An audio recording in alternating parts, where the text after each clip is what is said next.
आज चाहिँ हामीले चाहिँ क्लास 12 को इन्टरफेरेन्स च्याप्टर स्टार्ट गर्न गइरहेका छौँ।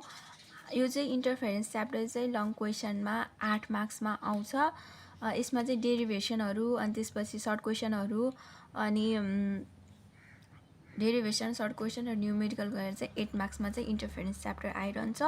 तर इफ अरमा आयो भने चाहिँ उतापट्टि रिफ्लेक्सन र रिफ्र्याक्सनबाट अरमा आउँछ, अथवा आएन भने अरमा आउँछ अथवा लङ क्वेसनमै अरमा आउँछ। त इन्टरफेरेन्स चाहिँ धेरै धेरै इम्पोर्टेन्ट छ र सजिलो पनि छ है त। अब इन्टरफेरेन्स च्याप्टर स्टार्ट गरौँ। अब इन्टरफेरेन्स च्याप्टरमा चाहिँ फर्स्टमा चाहिँ हामीले चाहिँ कोहेरेन्ट सोर्स अफ लाइट बुझ्नुपर्छ। कोहेरेन्ट सोर्स अफ लाइट भनेको चाहिँ कस्तो लाइट छ भन्दाखेरि टु सोर्स अफ लाइट, दुईवटा सोर्स अफ लाइट हुनुपर्छ र जसको चाहिँ सेम फ्रिक्वेन्सी र सेम एम्प्लिट्युड र कन्स्ट्यान्ट फेज डिफ्रेन्ट हुनुपर्छ एट अल टाइम।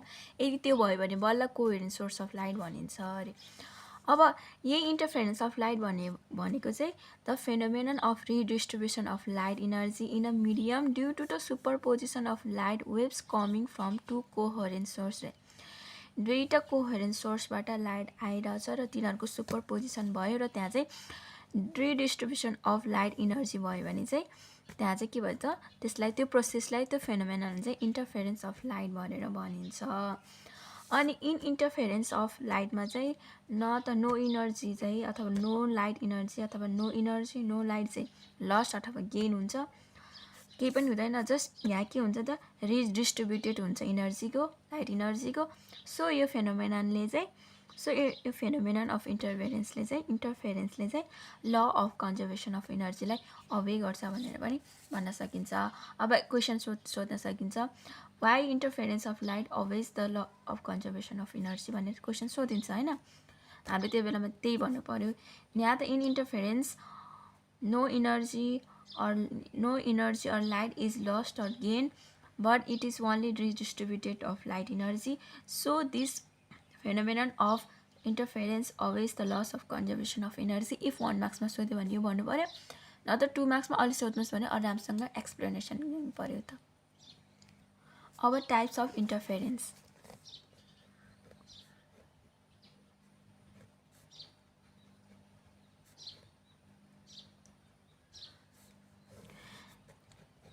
इन्टरफेरेन्सको टाइप्स चाहिँ दुईटा हुन्छ, कन्स्ट्रक्टिभ इन्टरफेरेन्स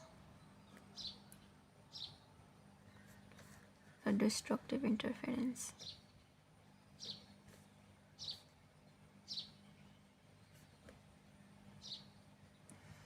अब कन्स्ट्रक्टिभ इन्टरफेरेन्स भनेको के हो भनेर चाहिँ अब बुझाउनु पर्यो। म फर्स्टमा लेख्छु अनि बुझाउँछु। ओके, टाइप्स अफ इन्टरफेरेन्समा फर्स्टमा कन्स्ट्रक्टिभ इन्टरफेरेन्स, यसको फिगर चाहिँ यस्तो हुन्छ होइन। यहाँ चाहिँ the interference of light is said to be constructive interference if crest of one wave falls on the crest of another wave रे के। यदि क्रेस्ट अफ एउटा वेभको क्रेस्ट अथवा चाहिँ फल्स अन द एनदर वेभको ट्रफमा चाहिँ ट्रफमा अथवा वान वेभ के अरे one wave if crest of one wave falls on the crest of another wave of trough of one to trough of another wave right? If crest of one wave falls on the crest of another wave अथवा of trough of one wave to trough of another wave भयो भने चाहिँ यो बेलामा चाहिँ के भन्छ त, constructive interference. In this interference, amplitude of resultant wave is the sum of the amplitude of individual wave. र path difference between waves is given by path difference भनेको चाहिँ n lambda हुन्छ अरे। अब डिस्ट्रक्टिभ इन्टरफेरेन्सको चाहिँ फिगर यस्तो हुन्छ र यहाँ चाहिँ यस्तो हुन्छ। अब डिस्ट्रक्टिभ इन्टरफेरेन्स भनेको चाहिँ The interference of light is said to be a destructive interference if crest of one wave falls on the trough of another wave. अनि यसको बेलामा चाहिँ path difference चाहिँ 2n-1 λ/2 हुन्छ। अब हामीलाई अब कन्डिसन चाहिन्छ। अब सस्टेन कन्डिसन फर इन्टरफेरेन्स, यो चाहिँ एक्जाममा आउन सकिन्छ। के कन्डिसन चाहिन्छ त इन्टरफेरेन्स हुनलाई?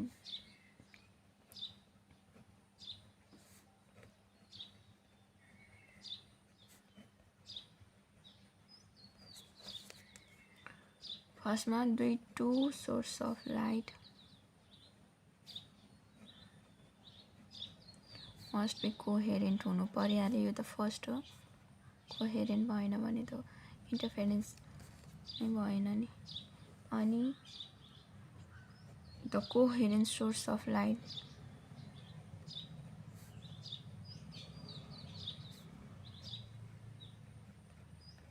मस्ट इमिट कन्टिन्युअसली इमिट गर्नु पर्यो हैन, लाइट कन्टिन्युअसली। सेकेन्डमा चाहिँ अब तिनीहरू they must be close each other, तिनीहरू चाहिँ must be close to each other.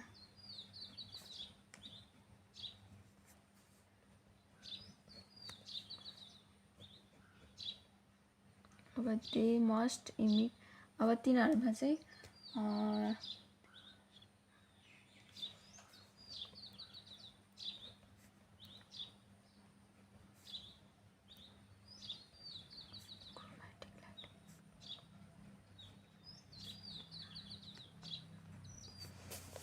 तिनीहरू चाहिँ मोनोक्रोमेटिक लाइट चाहिँ इमिट गर्नुपर्ने हुन्छ। अथवा अनि अरूहरू चाहिँ कोहेरेन्ट सोर्स अफ लाइटको त्यो स्क्रिनको डिस्टेन्स हुन्छ नि, हो त्यो चाहिँ लार्ज हुनु पर्यो।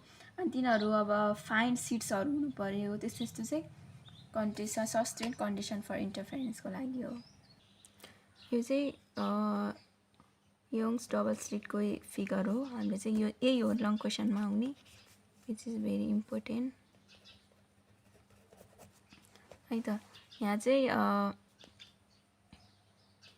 अब यो फिगरलाई डिस्क्राइब गरेछ, म यहीँ पढेर सुनाउँछु। कन्सिडर सोर्स अफ लाइट, यो यस source of light produces monochromatic light of wavelength lambda which passes through slits S1 र S2, slits or S1 र S2 separated by distance u d। अनि त्यसपछि जसको विथ अफ स्लिट भनेको चाहिँ यो डी है। अब न्युमेरिकलमा विथ अफ स्लिट भन्यो भने चाहिँ हामीले यो सानो डी भन्ने बुझ्नुपर्छ।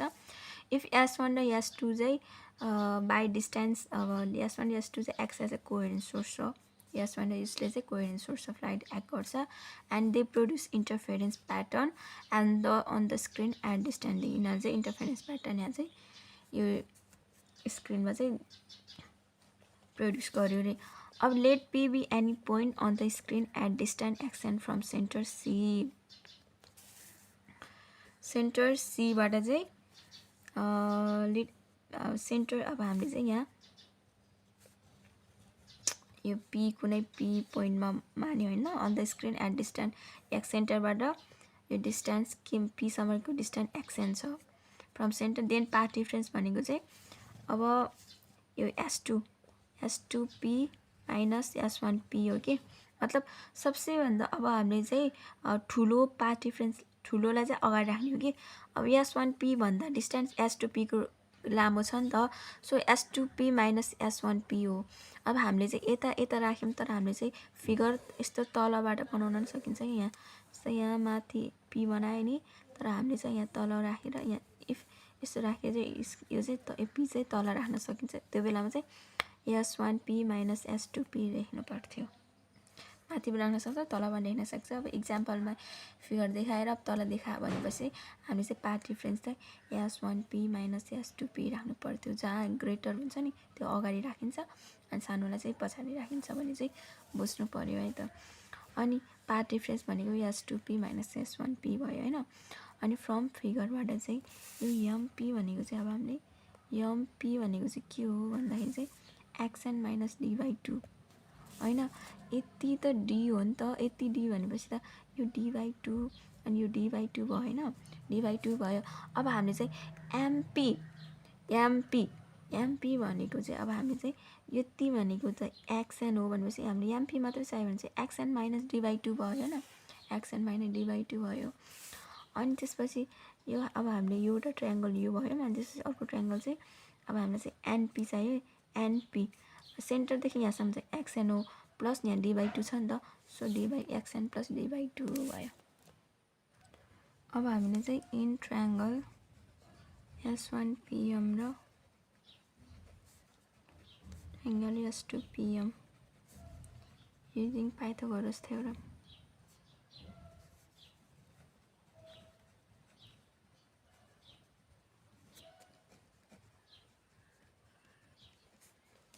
अब हामीले चाहिँ के गर्यो भने S1 PM भनेको S1 PM र एउटा ट्रायंगल S2 PM हैन S2 PM र S1 हैन PN हो PN यो S1 PM र S2 PM चाहिँ यो दुईटा ट्रायंगल लेख्यौं के हामी चाहिँ अब पाइथागोरस थ्योरम गर्ने हो के अब बुझ्यो नि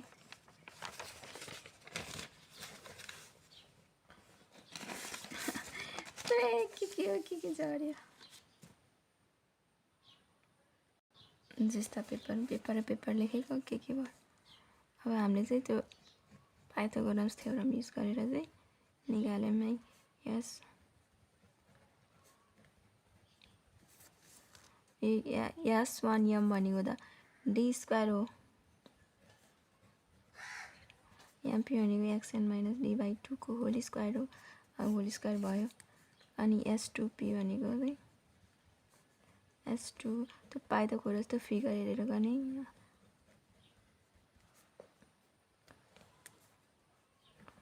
d square plus xn plus d/2 कसैले त पाइथागोरस थ्योरम नआउन सक्छ है पाइथागोरस थ्योरम भनेको चाहिँ सपोज यो थीटा भयो हैन अनि यो सँग लङ्गेस्ट साइन भनेको चाहिँ h हो अनि त्यसपछि यो p यो b हैन थीटा यहाँ छ अनि यो p भयो अनि सब थीटाको साइडमा p अथवा यो b हुन्छ तर नर्मली अब यस्तो भयो भने यो h भयो अनि त्यसपछि थीटा यहाँ भयो भने यो a थीटा सपोज थीटा यहाँ हुन्छ प्राय अनि p अनि b भयो भने चाहिँ s square = p square plus b square हुन्छ के अनि यहाँ पनि अघि फिगर यसमा नि यो S1 यो फिगरमा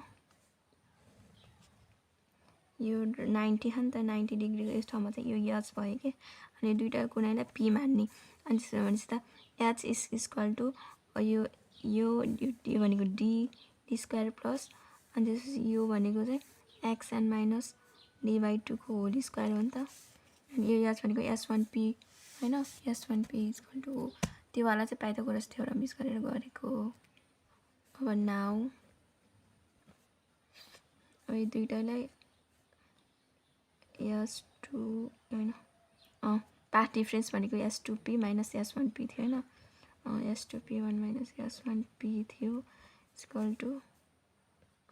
d स्क्वायर S2p भनेको d square plus xn plus d/2 को होल स्क्वायर छ माइनस d स्क्वायर छ यो माइनसले माइनस भयो xn माइनस d/2 को होल स्क्वायर छ अब a square minus b square को फर्मुला लगाइदिने S2p - S1p S2p plus S1p a plus b a minus b मा लगाइदिने प्लस यसमा त्यही गरिदिने x1 प्लस d/2 भयो माइनस x1 प्लस d/2 भयो यो a square minus b square हो नि त अनि a माइनस b प्लस अब a plus b a plus b आयो अब यहाँ के काट्दिने xn काट्यो d/2 काट्यो अब यहाँ चाहिँ सपोज इफ p भन्ने चाहिँ हो नि त्यो p चाहिँ अघिको त्यो p is very close to c सँग सेन्टर सँग क्लोज छ भने S2p is nearly S1p and which is equal to d के so S2p minus S1p भनेको त S2p भनेपछि 2d भयो नि त अनि d into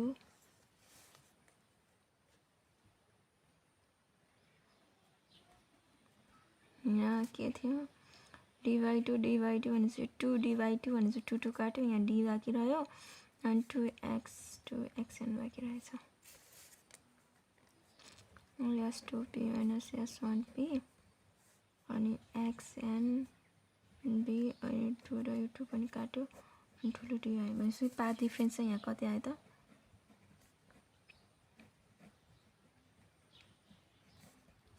XND/D आएछ पाथ डिफरेन्स यो चाहिँ पाथ डिफरेन्स हामीले निकालेको हो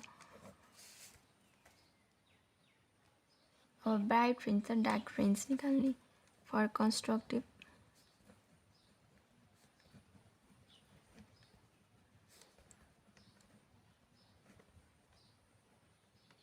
interference ब्राइट फ्रिन्ज भनेको ब्राइट फ्रिन्जको लागि पाथ डिफरेन्स कति थियो अघि n लैम्डा थियो नि जहाँ चाहिँ n भनेको चाहिँ 0 1 2 3 अब xn पाथ डिफरेन्स कति हाल्दा पनि xn डिभाइड ठुलो d आएको थियो हैन n लैम्डा सो xn भनेको चाहिँ n लैम्डा डिभाइड d हो this is the position of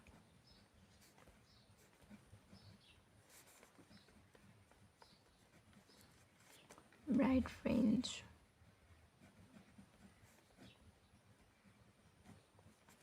अब if n is equal to 0 x is equal to 0 जुन चाहिँ सेन्ट्रल ब्राइट फ्रिन्ज हो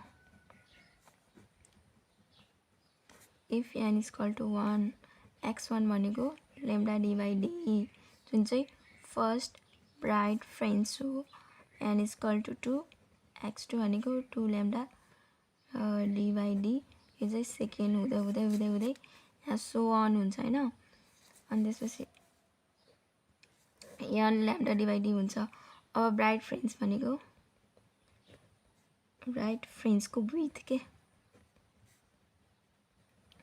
विड्थ भनेको के हुन्छ x2 माइनस x1 हुन्छ क्या x2 भनेको त्यहाँ 2 लैम्डा d by d छ अनि x1 भनेको लैम्डा d by d छ भनेपछि चाहिँ यसको के हो लैम्डा d by d छ यो आयो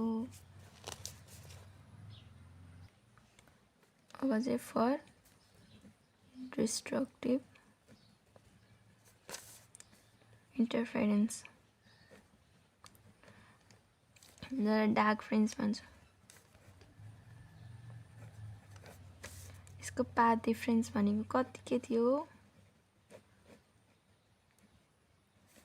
2n minus 1 लैम्डा by 2 थियो नि जुन n भनेको 0 1 2 3 यसको पाथ डिफरेन्स हामीले अघि के निकाल्यौं n d by d सँग यो 2n minus 1 लैम्डा by 2 गर्ने सो xn भनेको कति आयो 2n minus 1 लैम्डा ठुलो d by सानो 2d आयो so this is the position of dark fringe भयो अब यसमा चाहिँ हामीले चाहिँ if n is equal to 1 बाट गर्नुपर्छ 2n minus 2n plus 1 गर्यो भने 0 बाट 2n minus 1 गर्यो भने चाहिँ 1 बाट गर्नुपर्छ चाहिँ बुझ्नु पर्यो के 2n minus 1 मा चाहिँ n is equal to 1 2n plus 1 if तिमीले गर्यो भने चाहिँ त्यसलाई चाहिँ n is equal to 0 बाट गर्नु पर्यो if n is equal to 1 हो भने चाहिँ x1 भनेको चाहिँ लैम्डा d by 2d आउँछ जुन चाहिँ फर्स्ट डार्क फ्रिन्ज हो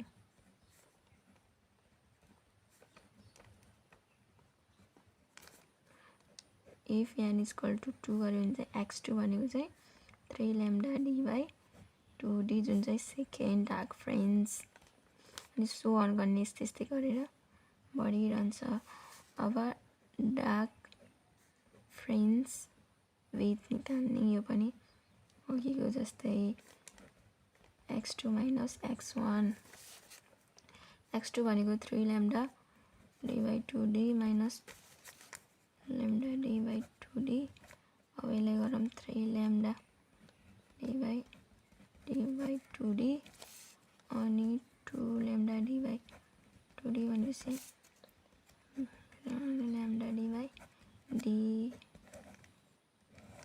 हामीले के प्रुभ गर्यौं भने डार्क फ्रिन्ज विथ र चाहिँ ब्राइट फ्रिन्ज विथ चाहिँ बराबर आउने रहेछ के लैम्डा d by d पनि आएको थियो हाम्रो अघि अनि अघि ब्राइट फ्रिन्ज विथ पनि लैम्डा d by d आएको थियो भनेपछि यिनीहरू बराबर हुने रहेछ एक्जाममा पनि अब डार्क फ्रिन्ज विथ र ब्राइट फ्रिन्ज विथ चाहिँ बराबर छ भन्ने देखाउ भन्ने पदमा चाहिँ यो सबै गर्नुपर्छ